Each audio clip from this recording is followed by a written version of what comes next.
भारत के अलग अलग कोनों में करीब करीब 100 भाषाएं पढ़ाई जाती हैं और बहुत से लोगों को ये पता नहीं होता कि दुनिया की सबसे पुरानी भाषा तमिल भाषा है।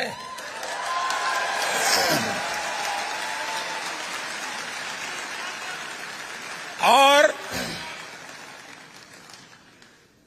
इससे बड़ा गर्व क्या हो सकता है कि दुनिया की सबसे पुरानी तमिल भाषा भारत की भाषा है, हम भारतीयों की भाषा है।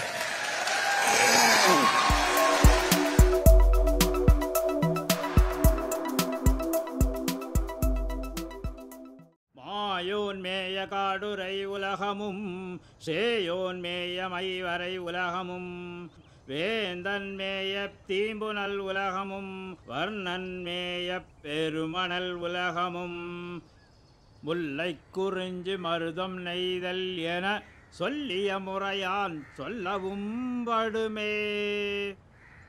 இது என்னன்னு தெரியுமா? தெரியாது. இமயவில் வாங்கிய ஈச்சடை அந்தணன் உமயமர்ந்துயர்மலை இருந்தனாக ஐயிருத்தலையின் அரக்கர் கோமான் தொடிபொலித்தட கையின் கீழ் புகுந்த மலை எடுக்கல் செல்லாது உழைப்பவன் போல். இதாவது என்னன்னு தெரியுமா? தெரியாது. தமிழ் தெரியும் இல்லையா? நான் ரெண்டாவதா பாடினது 8 தொகையில வர கலித்தொகை செய்யுள். அது சங்க இலக்கியம்ப்பா. இதுக்கு என்ன அர்த்தம்னா, சிவபெருமானும் பார்வதியும் கைலாய மலையில இருக்கும்போது ராவணன் கீழே இருந்து மலையை அசைச்சு பார்க்க பெரிய முயற்சி செய்தான். அதான் இதோட அர்த்தம். நான் முதல்ல ஒன்று சொன்னேனே, அது தமிழ் அகராதியிலேயே முதல்ல எழுதின நூல் தொல்காப்பியம்.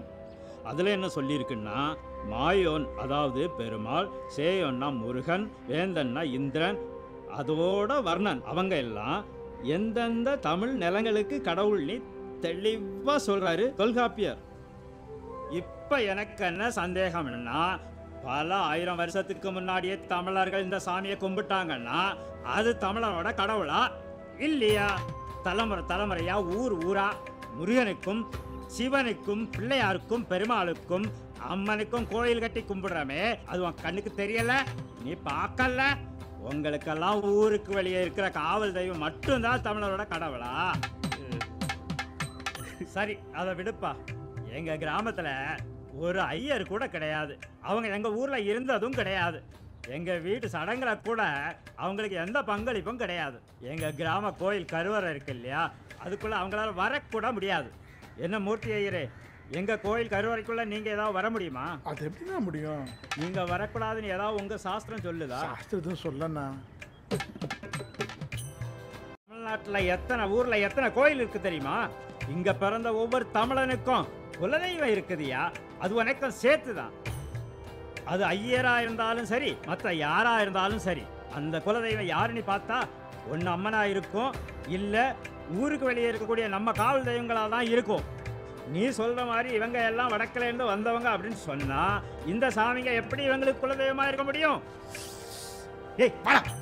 அட இருப்பா, நான் என்ன முழுசா முடிக்கல. நீ சொல்றதையே உண்மைன்னு வச்சுக்க. சரிப்பா, நீ சொல்றதே உண்மைன்னு வச்சுப்போம். வடக்குல இருந்து வந்தவதான் நம்ம சாமியை ஊருக்கு வெளியே வச்சுட்டானியே வச்சுப்போம். ஆனா அதை விட தூரமா மேற்குல இருந்து 2 மதம் வந்திருக்கே, அவன் நம்ம சாமியை ஊருக்கு வெளியே இல்லை, இந்த உலகத்தை விட்டே காணாம ஆக்கிடுவான்.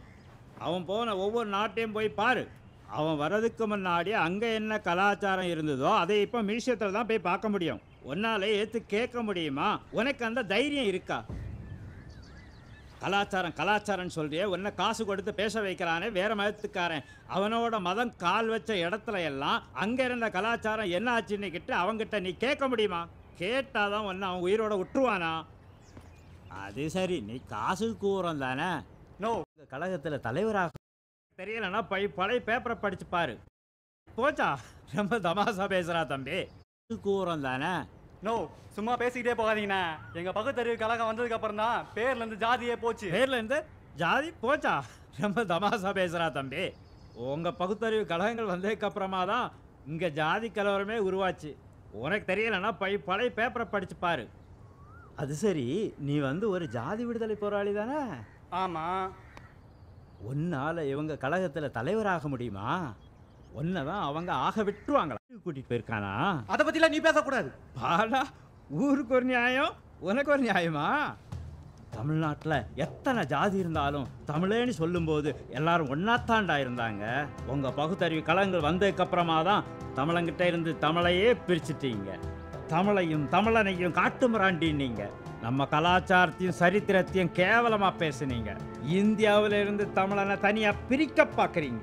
இப்போ வெளியே இருந்து வந்த மதங்களுக்கு மாமா வேலை பார்த்துட்டு இருக்கீங்க. இதெல்லாம் உங்களுக்கு ஒரு பழப்பாடா? அடைச்சி அண்ணா, நம்ம கழகத்துலேருந்து ஃபோன் வந்துகிட்டே இருக்குண்ணா. நம்ம போஸ்ட் ஓட்டோ நான் கிளம்புறேன். அட இருப்பா, போற இதான் முழுசா கேட்டுட்டுப்பா. அதென்ன காவிய களத்தி வீசுனி ஒரு டயலாக்கு. காவிய நான் ஏன்பா களத்தி வீசணும்? நம்ம முன்னோர்கள் தேவாரம் திருவாசகம் பாடி வளர்த்த தமிழை இன்னைக்கும் காப்பாத்துறதே நாங்கள் தானேப்பா. என்னைக்காவது நீ சொல்லு பார்ப்போம், கருப்பு சட்டக்காரன் ஒருத்தன் தமிழில் காவியம் படைச்சிருக்கான்னு. அது சரி, நீங்க எல்லாம் ஜிவி போப்புக்கும் கார்டுவெல்லுக்கும் பிறந்த வெட்டி பசங்க தானே. இதை கேட்கறதுக்கு நீ யாருன்னு தானே கேட்குறா? நான் கேட்பேன். ஏன்னா நீ பேச, எங்க தமிழ் கடவுளை பற்றி பேச நீ யாரு? யார் உனக்கு அந்த அதிகாரம் கொடுத்தது? உங்களுக்கு தான் கடவுளே இல்லையே. எவனோ கற்பனையில எழுதின கதைய எவனோ நடிச்சதை பார்த்துட்டு அதுல சொல்லியிருக்கத உண்மைன்னு நினைச்சிட்டு வாழ்ற வாழ்க்கையை விட்டுட்டு இனிமேலாவது திருந்தி வாழுப்பா. உனக்கு தமிழை பற்றி தெரிஞ்சிருக்கணும்னா ஒரு திருக்குறளையோ திருமந்திரத்தையோ போய் படி. காவியில கரைப்பட்டா தோச்சா போயிரும். ஆனா கரையே ஆடையா போட்டு சுத்திரியே, இதை எப்ப நீ சுத்தம் பண்ண போறா?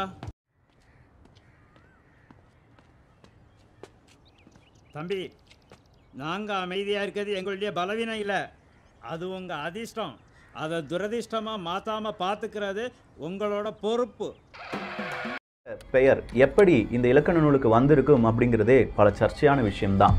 தொல்காப்பியர் எழுதியதால் இது இது தொன்மையான காப்பியம், மிக பழமையான காப்பியம் அப்படிங்கிறதுனால தான் இதுக்கு தொல்காப்பியம் அப்படிங்கிற பெயர் வந்தது. அதனால அதை எழுதிய ஆத்தரை தொல்காப்பியர் அப்படின்னு சொல்லி அழைக்கிறார்கள் அப்படின்னு சொல்றவங்களும் இருக்காங்க. இந்த தமிழ் சங்கங்கள் அப்படின்னு சொல்லும்போது முச்சங்கங்கள் அப்படின்னு சொல்லலாம். தலைச்சங்கம், இடைச்சங்கம், கடைச்சங்கம் அப்படிங்கிறது தான். ஒவ்வொரு கடல்கோள் போதும், அதாவது பெரிய அளவில் இந்த பூமி அழிந்து அதையே புனரமைத்து கொள்ளும் போது, டைனோசர் காலம்லாம் இருந்துச்சு பார்த்தீங்களா? ஸோ பெரிய அளவு ஒரு இயற்கை பிரளயம் வந்து அந்த இயற்கை பிரளயம் வழியாக பூமி அழிந்து மறுபடியும் பூமி என்ன செய்யும்? தன்னைத்தானே புதுப்பித்துக் கொள்ளும். இப்படிலாம் பல முறை இந்த பூமி அழிந்திருக்கிறது அப்படிங்கிறது சயின்ஸாலே நிறுவப்பட்ட ஒரு உண்மை. இந்த காலத்துலலாம் வாழ்ந்த மனிதர்கள், குறிப்பாக தமிழர்கள் அப்படின்னு சொல்லி நம்ம எடுத்துக்கலாம். இந்த தமிழர்கள் என்ன செய்யறாங்கன்னா, அவங்களுக்கு கிடைச்ச அறிவை ஏதாவது ஒரு புத்தகத்தில் எழுதி வைக்கணும், இல்லாட்டி யார்ட்டையாவது சொல்லணும்னு சொல்லி தொல்காப்பியம் அப்படிங்கிறது இவரால் இயற்றப்பட்டிருந்தாலும் காப்பியத்துக்கு மிகப்பெரிய அளவு முன்னுரை கொடுத்தவரும் சொல்லியிருக்கிறார். அதுக்கு முன்னாடியே பல புத்தகங்கள், குறிப்பா அகத்தியம் அப்படிங்கிற ஒரு புத்தகத்திலிருந்துலாம் நான் இதை எடுத்திருக்கேன் அப்படின்னு சொல்லி தொல்காப்பியரே சொல்றாரு. தொல்காப்பியத்துக்கு மிகப்பெரிய அளவு முன்னுரை கொடுத்தவரும் சொல்லியிருக்கிறார். ஸோ தொல்காப்பியத்துக்கு முன்பாக அகத்தியம் அப்படிங்கிற ஒரு புத்தகம் இருந்திருக்கிறது. அது தலைச்சங்கத்தின் போது எழுதப்பட்ட புத்தகமாக இருந்திருக்கலாம். இந்த தொல்காப்பியம் அப்படிங்கிறது இடைச்சங்கத்துக்கும் கடைச்சங்கத்துக்கும் இடையே எழுதப்பட்ட ஒரு புத்தகமாக இருந்திருக்கலாம் அப்படிங்கிறது தான் வல்லுநர்களுடைய கூற்று. இந்த தொல்காப்பியத்தில் நிலம் நீர் வழி விசும்போடைந்தும் கலந்த மயக்கம் உலகு அப்படின்னு சொல்லி ஐம்பூதங்களை காண்பித்திருக்கிறார். அப்படிங்கிற இந்த 5 பூதங்களால தான் இது உலகம் உருவாகி இருக்கிறது அப்படிங்கிறத கண்டுபிடிச்சு சயின்ஸ் அதுக்கு பின்னாடி அதனுடைய தப்பை திருத்தி கொண்டதோ, அதுக்கு முன்பாகவே கிட்டத்தட்ட 3000-3500 வருடங்களுக்கு முன்பாகவே தொல்காப்பியத்தில் ஐம்பூதங்களை பற்றி சொல்லியிருக்கிறார்கள். இது எப்படி சாத்தியம்? சொல்லதிகாரம், பொருளதிகாரம் அப்படிங்கிற 3 அதிகாரம் தான். இந்த தொல்காப்பியத்திற்கு பாயிரம் எழுதியவர் யார் அப்படின்னு கேட்டீங்கன்னா பனம்பரனார் அப்படின்னு சொல்லுவாங்க. இந்த பாயிரம் அப்படிங்கிறது முன்னுரைகளை கொண்டது. இந்த இயல்களுக்கு இன்னும் பல உட்பிரிவுகள் எல்லாமே இருக்கு. அவ்வளோ டீப்பா நம்ம போக வேண்டாம். இந்த 9 இயல்களையும் சேர்த்து எத்தனை செய்யுள்கள், அந்த செய்யுள்களை என்ன சொல்லுவாங்கன்னா நூற்பாக்கள் அப்படின்னு சொல்லுவாங்க. புணரியல், தொகைமரபு, உருபியல், உயிர் மயங்கியல், புள்ளி மயங்கியல், குற்றியலுகர புணரியல். இந்த சொல்லதிகாரம் அப்படின்னு சொன்னோம் பார்த்தீங்களா? இந்த சொல்லதிகாரத்துல எத்தனை நூற்பாக்கள் இருக்கு அப்படிங்கிறதே இன்னும் பல ஆய்வாளர்களால் கரெக்டா சொல்ல முடியல. தோராயமா ஒரு 460 நூற்பாக்கள் இருக்கும் அப்படின்னு சொல்றாங்க. இடையியல், உரியியல், எச்சவியல் அப்படின்னு சொல்றாங்க. அதே மாதிரி பொருளதிகாரத்துக்கு கீழே எத்தனை நூற்பாக்கள் இருக்கு அப்படின்னு பொருளியல், மெய்ப்பாட்டியல், உவமையியல், செய்யுளியல், மரபியல் அப்படிங்கிறது தான். ஸோ இவ்வளோ தூரம் நம்ம பார்த்தது தொல்காப்பியம் அப்படிங்கிறத ஜேசி பாஸ் அப்படிங்கிறவர் என்ன சொல்றாருன்னா, சாதாரணமாக இருக்கக்கூடிய மரம், செடி, கொடிகளுக்கும் உயிர் இருக்கு. அது வழியாக அந்த செடிக்கு, மரத்துக்கு தேவையான சக்திகள் கிடைக்குது. ஸோ அவைகளுக்கும் நர்வஸ் உயிர் இருக்கு, அதுக்குள்ளேயும் நரம்புகள் ஓடுது. அந்த நரம்புகள் வழியாக அந்த செடிக்கு, மரத்துக்கு தேவையான சக்திகள் கிடைக்குது. ஸோ அவைகளுக்கும் நர்வஸ் சிஸ்டம் இருக்கு, நரம்பு மண்டலம், மிருகங்கள், விலங்குகள் இருக்கிறதா அப்படிங்கிறத தெளிவுபட சொல்லியிருக்காங்க. கேட்பதற்கே கொஞ்சம் வியப்பாக தான் இருக்கும், ஆனால் அதுதான் உண்மை. இது மட்டும் கிடையாது, ஒரு சார் விலங்கும் உளவென மொழிப அப்படின்னு சொல்லியிருக்கார். மனிதர்களைப் போல 6 அறிவு கொண்ட விலங்குகளும் இருக்கிறது அப்படின்னு சொல்லி நான் கேள்விப்பட்டிருக்கேன். மொழிப அப்படிங்கிற அந்த ஒரு வார்த்தையால் இது செவி வழியாக எனக்கு கிடைத்த தகவல் அப்படின்னு சொல்றார். ஒன்றறிவதுவே உற்றறிவதுவே, இரண்டறிவதுவே அதனோடு நாவே, மூன்றறிவதுவே அவற்றோடு மூக்கே, நான்கறிவதுவே அவற்றோடு கண்ணே, ஐந்தறிவதுவே அவற்றோடு செவியே, ஆறறிவதுவே அவற்றோடு மனனே. நேரிடலாம் 4000 வருடங்களுக்கு முன்னாடி இப்படி வகுத்திருக்கார் அப்படிங்கிறதே ஒரு பெரிய பிரமிப்பு. அதன் பிறகு ஒரு நூற்பா அப்படிங்கிறது இருக்கு. புல்லும் மரணும் ஓரறிவினவே, பிறவும் உளவே அக்கிலை பிறப்பே, நண்டும் தும்பியும் 4 அறிவினவே, பிறவும் உளவே அக்கிலை பிறப்பே, அக்கி போன்றவை ஓரறிவு உயிர்கள். ஸோ அதுக்கு உயிர் இருக்கு. எறும்பு போன்றவை 3 அறிவு உயிர்கள். எப்படி இருக்கும்? இப்ப புத்தகமும் கேள்விகள் தான். வலி விசும்பு 5 கலந்த மயக்கம் ஆதலின் இருதினை ஐம்பால் வளிமண்டலம். விசும்பு அப்படிங்கிறது ஆகாயம். ஸோ இந்த 5ம் தான் நம்ம உலகத்தினுடைய ஒட்டுமொத்தமான முதலெனப்படுவது நிலம் பொழுதிரண்டின் இயல்பென மொழிப இயல்புணர்ந்தோரே அப்படின்னு சொல்லியிருக்கார்.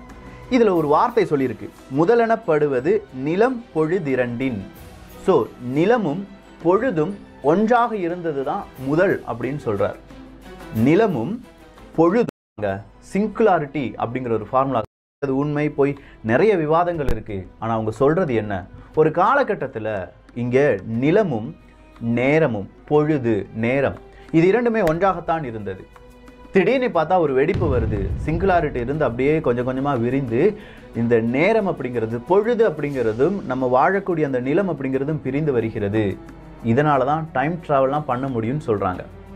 என்ன செய்ய முடியும், ஒன்றாகும் அப்படின்னு சொல்லியிருக்கார். அப்படின்னா பள்ளிகளிலும் பல ஆசிரியர்களாலும் உற்று கவனிக்கப்படும் டாபிக்கா மாறுறதுல மாற்று கருத்தே கிடையாது. இவ்வளவுதான் அறிவியல் பேசியிருக்கா தொல்காப்பியம் அப்படின்னு கேட்டா இன்னும் பல அறிவியல் பேசியிருக்கு. ஆனா அதுக்கு முன்னாடி இப்ப நான் சொன்னதை வச்சு நிறைய பேர் என்ன சொல்லுவாங்கன்னா, இல்லப்பா இந்த தொல்காப்பியம் கிபில கிறிஸ்து பிறந்ததற்கு பின் இல்லாட்டி பொது காலத்திற்கு பின் இந்த மாதிரி எழுதப்பட்டிருக்கலாம் அப்படின்னு சொல்லுவாங்க.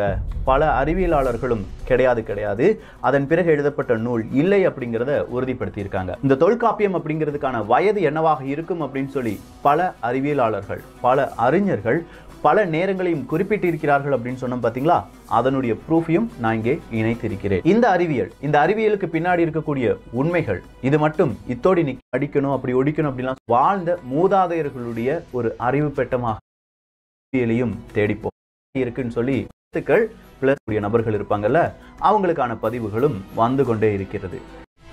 பேதமை அறியாமல் செய்யும் பிறரது செயல், மடமை மடத்தன செயல்கள், எள்ளல் பிறரை ஏளனம் செய்தல், மத்தவங்களை கிண்டல் பண்ண.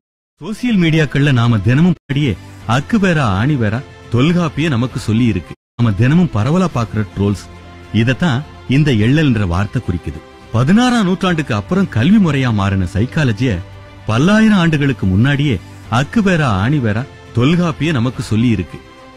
நகைச்சுவை, இளமை, பேதமை, மடமை, எள்ளல்னு இந்த 4 விஷயங்களை தாண்டி